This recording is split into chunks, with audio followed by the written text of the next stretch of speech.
Hey everyone, Peter K, aka Trendcrusher here. Thanks for the great response to the I Built the Sky interview. Do check it out if you haven't already. And a week later, like I promised, at least so far, fingers crossed, I'm back with another interview, and this time it's the band Conjurer. To be honest, Conjurer are a band that have been the most talked about in the last couple of years, especially after their signing with Nuclear Blast Records. When their second album, Pathos, was announced, there was a lot of hype about it, and I just want to tell you the hype is real. It's a pretty good album. If you haven't heard it already, hit pause on this, go check it out, maybe a track or two, and come back and listen to this interview. Now, if you're still listening to this, my apologies that this episode is audio only. The video of my chat with Conjurer bassist Conor Marshall didn't turn out the best, so I didn't want to put it out. I may put out a couple of clips later on this week, but I had a great chat with Conor just about Pathos, the recording of it, which was an experience in itself. Also, for those of you who enjoyed the Pinge and Conjurer project, which was Curse These Metal Hands, there's an update for you towards the end of the interview. But that's all.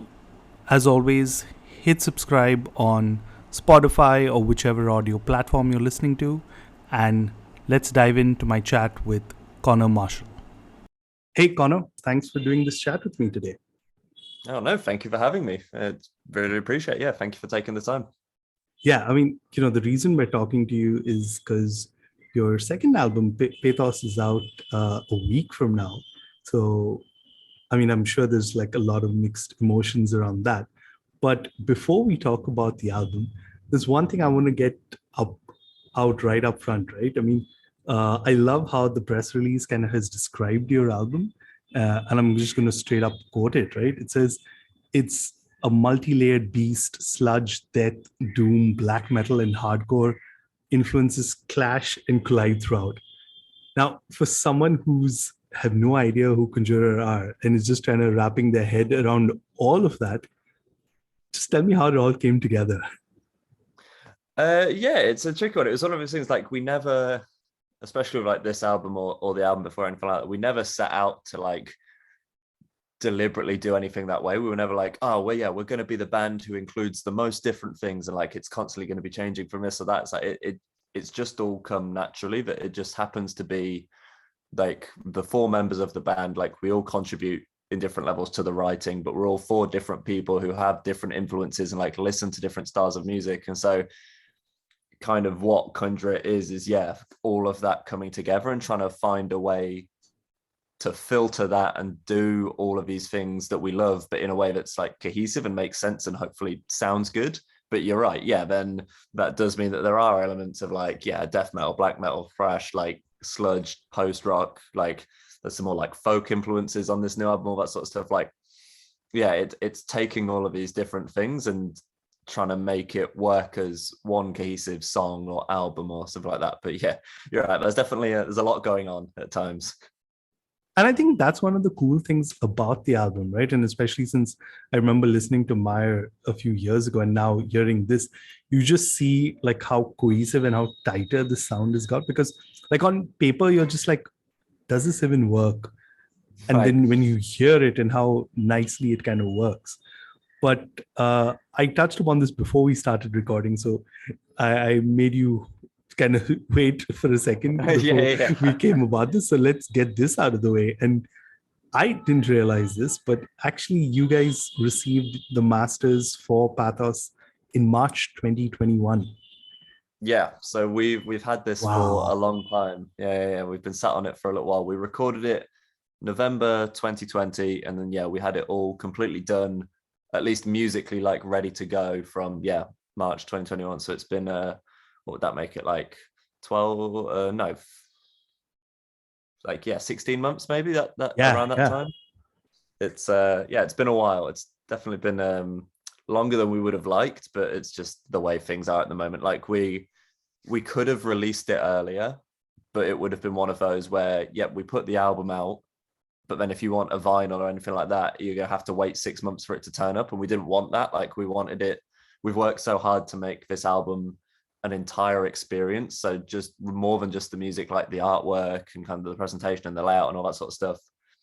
And we know that a lot of our fan base do enjoy vinyl and like listen to it on vinyl. So we wanted everyone to say, rather than have to listen to it digitally and then get their vinyl 6 months later, like we wanted it to be like, okay, we appreciate that you've waited 4 years since Maya. So when you get this new album, we want you to have it in your hands in whatever format or medium that you enjoy. And so you can put it on and listen to it how you want to hear it, essentially. And so, yeah, we ended up delaying the album to try and make sure that happened. And then it's still not quite come together that way. There's been another little vinyl delay, which means it shouldn't be months or anything like that. But yeah, if people have ordered a vinyl, unfortunately, it might still be a few weeks after release that they get it. But that's still way better than say, yeah, okay, well, I ordered this vinyl and now 7 months later, oh, it's finally turned up at my door and I've completely forgotten about it. Yeah, and I think that's such a different approach to, just distribution of music in 2020, because like a lot of times right now, and let's be honest, for an independent band, you can finish tracking your music tonight and tomorrow morning it can be up on Bandcamp and everyone can listen to it. It's that easy. But the fact is that you'll know that a lot of your listeners prefer vinyl as a medium. How much of it is, and I just want to quickly dive into this, is how much of it is your personal reflection also as individuals and as band members? I mean, I'm sure that insight is not just from your fans itself, right? Right, exactly. It's a similar sort of thing. Like, so I personally, I like vinyl in terms of like, I like the aesthetic and all that sort of stuff, but I don't listen to vinyl. Like I don't collect vinyl or anything like that. So I'm not massively fussed. Like I do most of my like listening through streaming sites and online and all that stuff now. But we like essentially essentially everyone but me in the band, like Dan and Brady, the guitarist and vocalist, like they're really into vinyl and they like kind of the collecting and having it and that sort of thing. So you're right. It's not just us doing this because we think that's what our fans want. It's because that's what we would want as well. Like it's good now that we do have the digital kind of side of it. And so if there is a production delay, sure, people can still go listen to it online, because obviously 10, 15 years ago, that would have been the case. If the album was delayed, the album was just delayed, right? And you would just have to wait. So it's nice to have both of those. But yeah, it's one of those things where we know, say we've got an idea based off kind of the last 4 years or so that that's what our fans want, but also, yeah, that's what we want. And that's how we personally want people to experience our album as well. Like, if someone likes it on vinyl, then we want them to hear it that way. Like, we're not just gonna force people to go, well, we don't want to wait anymore, so here, listen to it on Spotify. It's very much like, well, no, we're fans of music too. We know how we like to listen to our music, and so we want other people to get that experience from our band as well. Okay, so I'm going to hold you to that thought actually for some time in terms of being fans of music, because I want to dive into that a little bit later. But tell me what the last 15, 16 months has been like. I mean, especially when you think about just like a creative endeavor that you worked on for a while, just to hold on to it, right? That's not easy. It's been tough. Yeah, to be honest, it's kind of come and gone. So yeah, when we first got the album back and we could hear it and it was fully done and like it was our first time listening to it as well, yeah, it was incredible and you just want to show it to everybody and that sort of thing. But when we initially got it, we didn't have a release date or anything like that from Nuclear Blast, so we couldn't start sending it to people or anything like that, because if the worst happens and it leaks, like it would leak before we even knew when it was coming out. Like it would have ended up leaking a year before it even came out. So it was very much something we had to keep to ourselves, which was frustrating and stressful and stuff, because you're right, it's something we're proud of. It's something we've worked on. Like, we want to share it with people. And then when you like kind of come to grips with it and like a few months pass and like things start moving, you go, oh, okay, cool. Well, here's going to be a release date. That's fine. Like, at least we know it's happening now. It gets a little bit easier. And then, to be honest, from there, it's kind of passed quite quickly. Like, but then it's, in the last month or so, kind of reverted back to like, it's kind of like Christmas, right? Like the year will fly by. When you're a kid and you're waiting for Christmas, like that last month or that last 2 weeks or whatever is the longest time of your entire life. It's kind of like that. So once we got over that initial like excitement of having the album, the rest of the year has kind of gone pretty quickly. And luckily we've been able to be busy doing other things. But yeah, since it's basically got to a month or these last couple of weeks, time seems to have slowed right down, and yeah, it's starting to be painful again. Where I just want to give it to people. I don't care anymore. Like you say, I've had it for over a year. Like I'm done with it. I want other people to play with it now.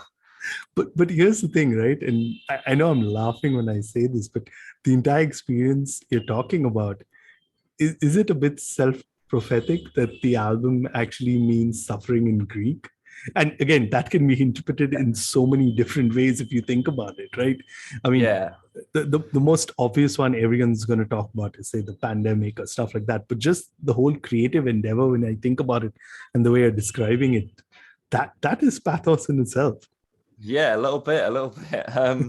Yeah, this is definitely like it's the whole process is like we love what we do and we love making music and like we love these songs and everything like that. But the whole process for us, is, to be honest, is pretty stressful. We're much more of a live band in the sense that we do enjoy our time in the studio and say we want to write songs and kind of that's our reason to go and play live. But we're much more comfortable going and touring and playing live shows. And so when it comes to writing an album, like that whole process is kind of like, I don't want to sound like extreme or like, you know, we really go, it was the worst thing in the world, but like we do kind of like suffer through it, so to speak, because we go over and over again, like we were saying before, like how we're four different people and we're trying to work together and get all these different influences and ideas in a way that is cohesive and makes sense and a way that all four of us like.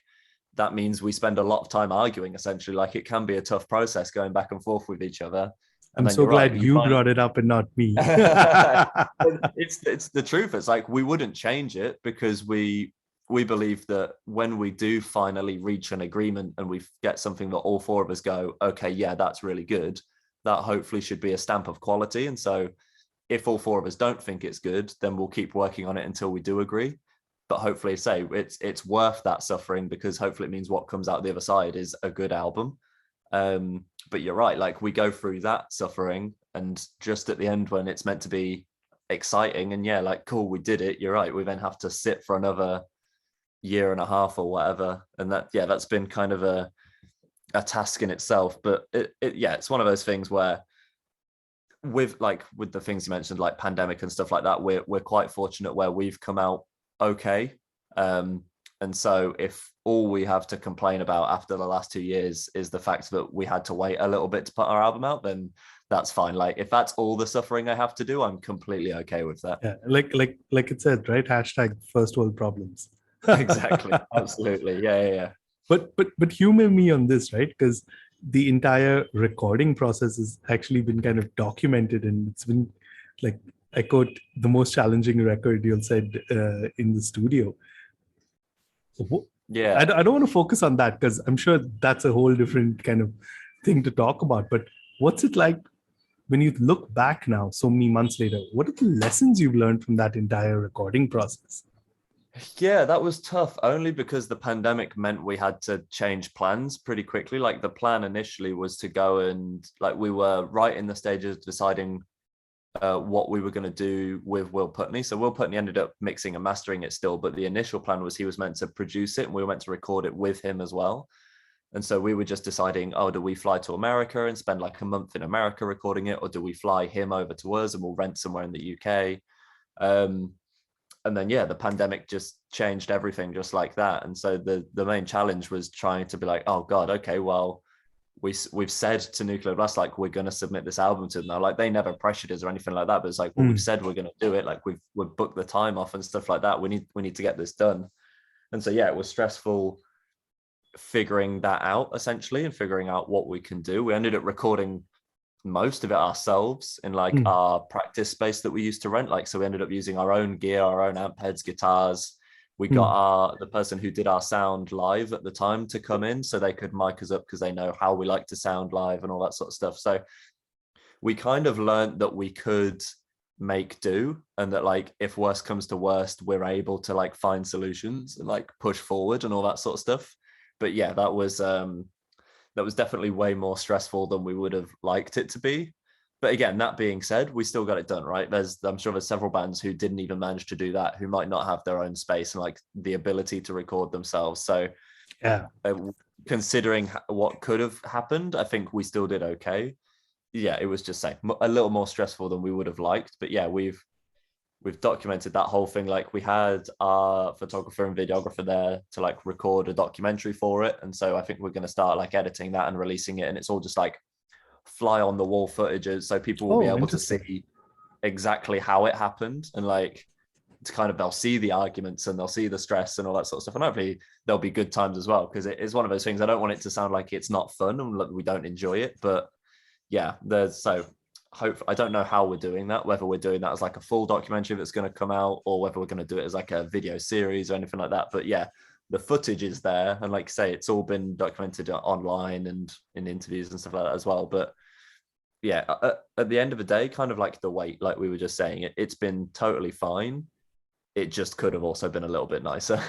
Yeah, I mean, like when you're talking about it, right? Like I've spoken to I don't know how many bands in the last couple of years, and some of them just don't like the online collaboration and stuff like that. They're just waiting to kind of get into a studio and jam, and everyone's kind of isolated. So when I was thinking Right. about that, I was like, wow, that's like really, wanting to have that entire feeling of just being together. And some of the bands have been fortunate enough to do that. So it's really cool. I'm really looking forward to seeing a visual evidence of what I've just read Right. about Yeah, and yeah, all of yeah. that's going to be quite interesting. But since you brought up Nuclear Blast a couple of times, I definitely wanted to kind of understand that deal, right, and how it kind of came about. Because like I mentioned, like I do remember hearing Meyer, and then just wondering, okay, what's going to happen with Conjurer? And then, of course, there's another release that I heard which got me really excited. So hold that thought for a second. And then I hear you Okay. guys signed to Nuclear Blast, and I was like, holy shit, this is going to be awesome. But there was no, again, date and all of that, right? How did that come? Was that something that was in the works for a while? Did that just kind of come out of nowhere and surprise you guys?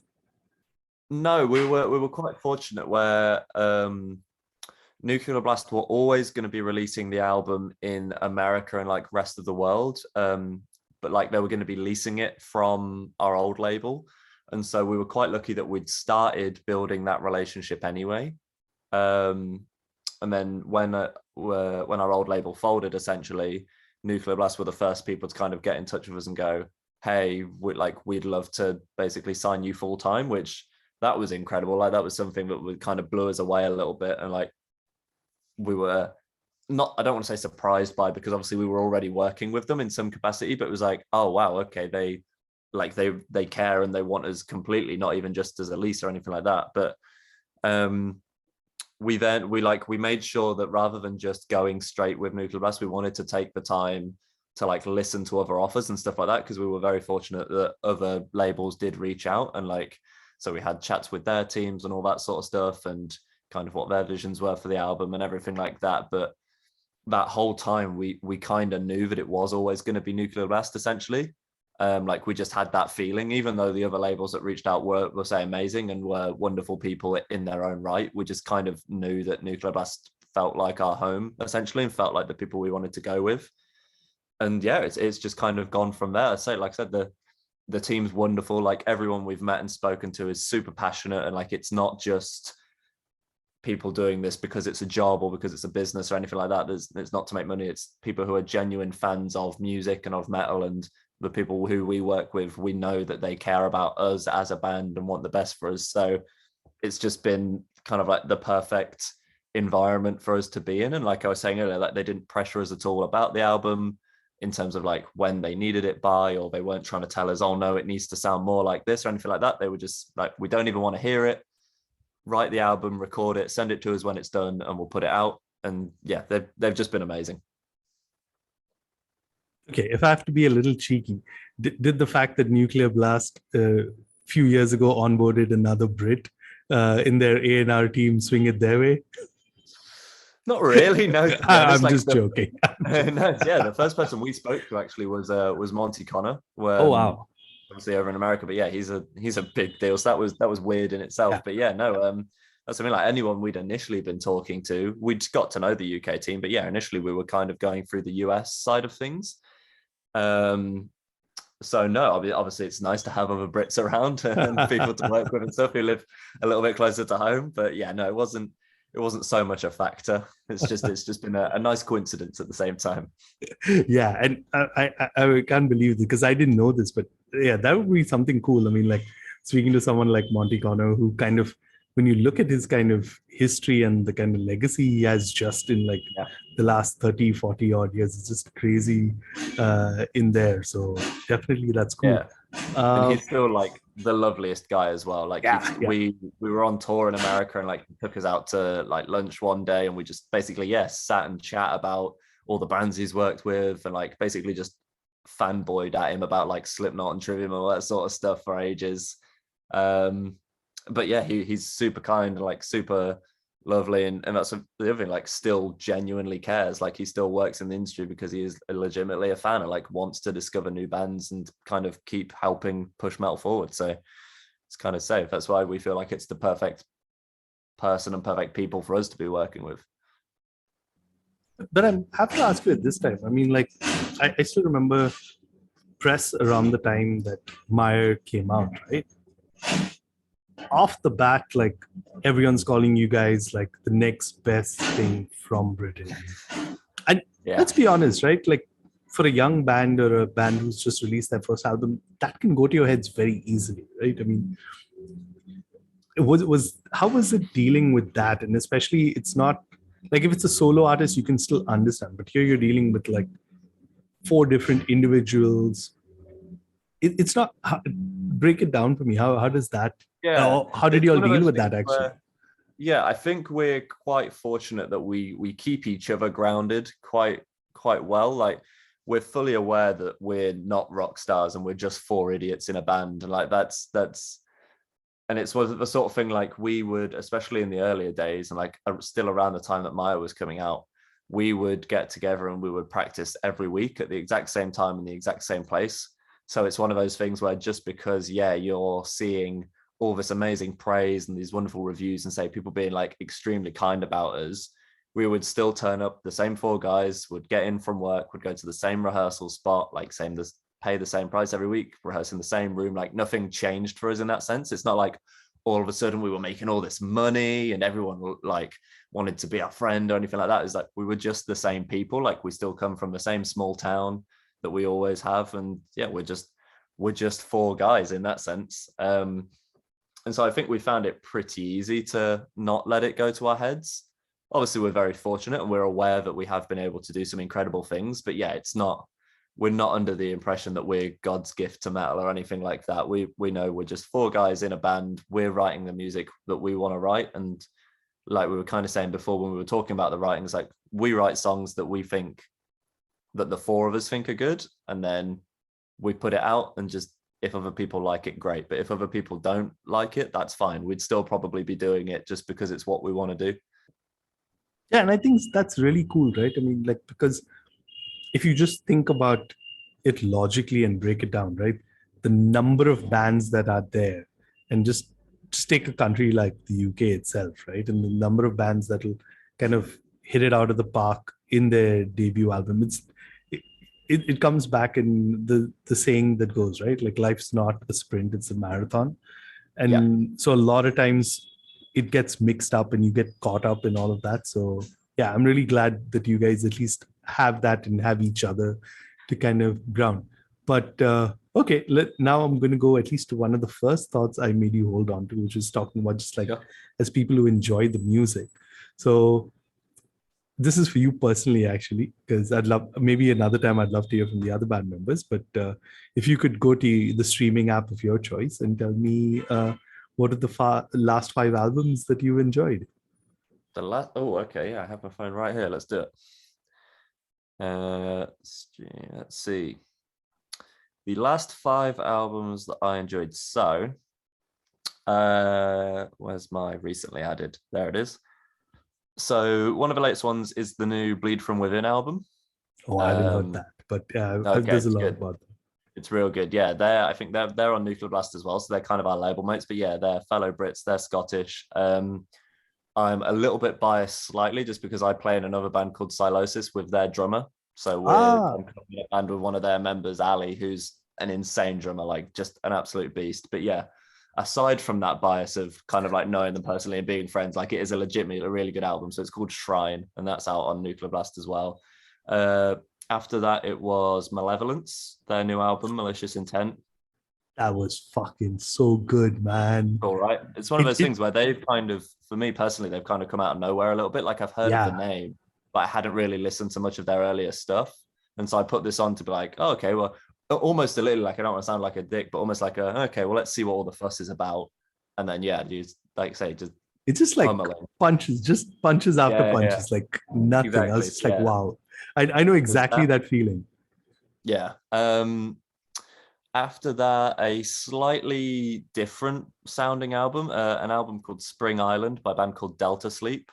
So Okay. they're not so much a metal band. It's much more of like a almost like math rock, post rock kind of indie almost band. It's yeah, a lot happier, a lot nicer. Like especially it's summer now over here in the UK. Like it's been sunny, so that's something I've been listening to a little bit more rather than all the say depressing heavy stuff. But that's really cool. Then what we've done, that's three. So what do I need? Two more. The next two would be the latest Fit for an Autopsy album, which is great. And obviously we've got our connections to Will Putney and all of that through this album, but we've just toured with his other band End, which was really cool. So yeah, listen to that. That's an incredible album. And then the other one would be by a band called Rolo Tomasi. Yeah, their latest album, Where Myth Becomes Memory. And they're a band that we've kind of like become friends with as well. And like their keyboard player, James Spence, is our booking agent as well. So we've got a really good relationship with them. But they were also one of the first kind of like UK bands that we were a slightly bigger band that we played shows with. And so, yeah, they've always been very kind to us. And it's even outside of that bias, it's still a legitimately really good album. So I do just enjoy it as a fan, but it's also nice when like, because you want your friends to be good, right? It would be awkward if you've got some really good friends and you put their album on and you're like, yeah, no, it's great. But like, it's legitimately really cool that we've made all these friends who are absolutely killing it at the moment. Like the UK scene is so strong with bands like Bleed From Within, Malevolence, like Riot's Massey.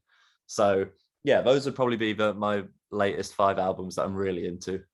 Okay, so for all the listeners who are wondering what's the latest from UK, well, Conor just brought it down. Okay, so I just want to kind of wind down with a few questions, right? And Sure. this obviously is going to come up with most of your interviews is live shows. And I noticed you've got like a festival date in Lithuania, and then later on you've got headline shows in Europe in October.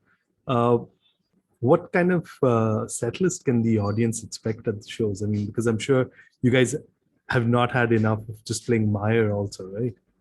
Right, yeah. So at the moment, it depends on how long we've got. But basically, since we've come back from the pandemic, initially we said we weren't going to play any new songs until the album was out. But then the pandemic happened, and by the time we came back to play shows, we were like, yeah, no, screw that. We just want to play something new. Like you said, we've been playing Maya songs for 3-4 years. So at the moment, say it depends on length, but the set list is pretty much we play It Dwells and Rot off the new album, which were the first 2 singles as well. So we've been playing those live, which has been really cool. And then the rest of it is kind of built up off of songs of Maya. And then we almost always play a song called Scorn, which was off our first EP that we still really love and is one of our first, like our favorite songs to play live. So it's pretty much that. It's like a couple of new ones, one kind of like really old one, and then the rest, like the other 3 or 4, depending on how long our set list is, will be Maya songs still. That'll be for the festivals at least. And then for the headline tour, honestly, no idea. Like we've not really started talking about that yet. The plan would be that we'd play a lot more new stuff, right? But we need to figure out which songs we want to play. I would probably then need to learn them again, as I'm sure the rest of the guys will. It's been a little while since we recorded them. So, but yeah, I think it'll just be a case of getting in a practice room together, like playing through the songs and figuring out which ones feel the best and we think people might want to hear. Because that's the other thing. Like by the time we do the headline tour in end of October, start of November, the album will have been out for 4 or 5 months. So we might have a better idea of like, if everyone really likes this song, we should probably play that song rather than going like, oh, well, no, never mind. We don't want to. And that's a cool thing, right? I don't know if you saw this, but Metallica did it a few years ago. And of course, they have like a far vaster Right. discography, but they actually looked on Spotify and saw which songs were actually popular in which city.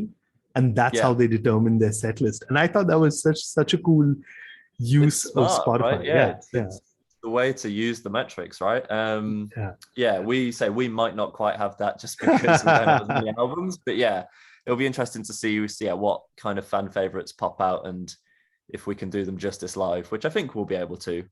But yeah, honestly, it's a great question. I have no idea what our set list is going to be, but I would imagine a lot more new stuff, but with still a load of Maya stuff thrown in as well.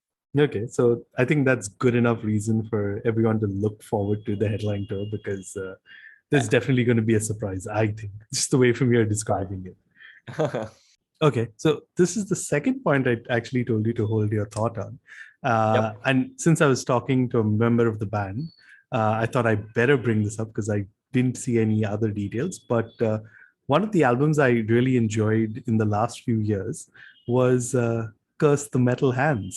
And although I know Okay. you you didn't play on the album, but I just wanted to like put this out there again because it's been a while since I talked about the release. But any chance that would happen again, or that was just a one-off? Because that was such a cool Yeah, it was release, wicked, right? right? Yeah, yeah, Yeah, it was yeah, one of those things like you say, I didn't play on it, but even then that was a very last minute decision. Like I was still like there the whole kind of time, and obviously we're great friends with Pine as well. So I don't know exactly what plans there are for that in the future. I know that there has been one more song written.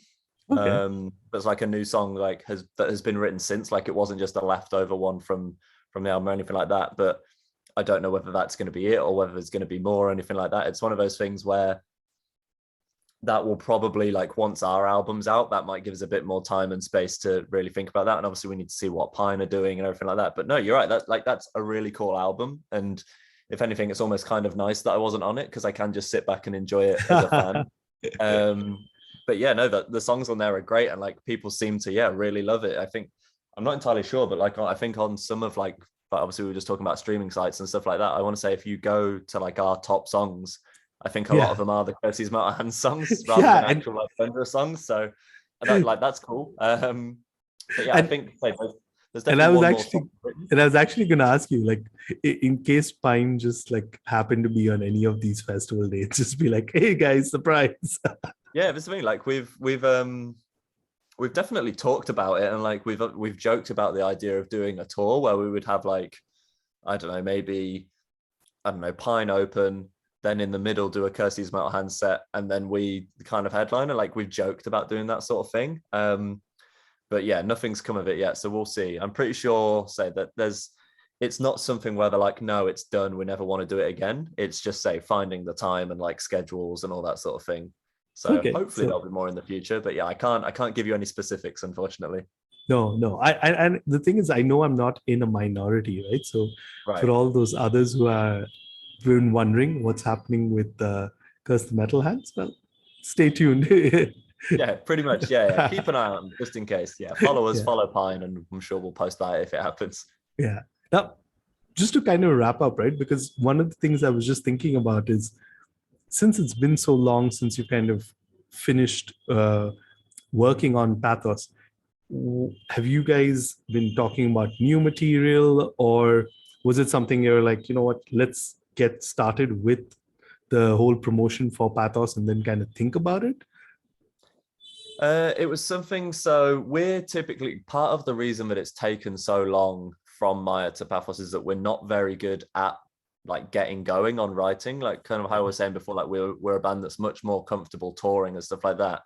And Maya like kind of blew up and gave us all these amazing opportunities that we never expected. And so we just found ourselves touring constantly, and great festival slots, tour supports, opportunities like Kirsty's Metal Hands, and all these other like amazing things that we never expected to be able to do. Just kind of meant we never found the time to sit and write. And so when the pandemic happened, we were quite lucky in the fact that, well, we didn't have a choice. Like we were never going to get a better opportunity than being legally told to stay in our houses, to like sit down and like be able to um write the album, because we're kind of the opposite. How you were saying earlier about like how bands were struggling because they didn't want to do the whole online thing. That's how we write anyway. We don't write on the road. We don't get in a room and jam. Like we'll sit and write individually at home and then like email things across and work on things that way. But yeah, we're just very slow at getting that ball rolling. And so what we initially said, like when we finished Pathos and we're like going into record it and stuff, we were like, well, we've kind of got into a bit of a groove now. We'll just keep writing. So rather than stop and then have to start again for album 3, we'll just keep going.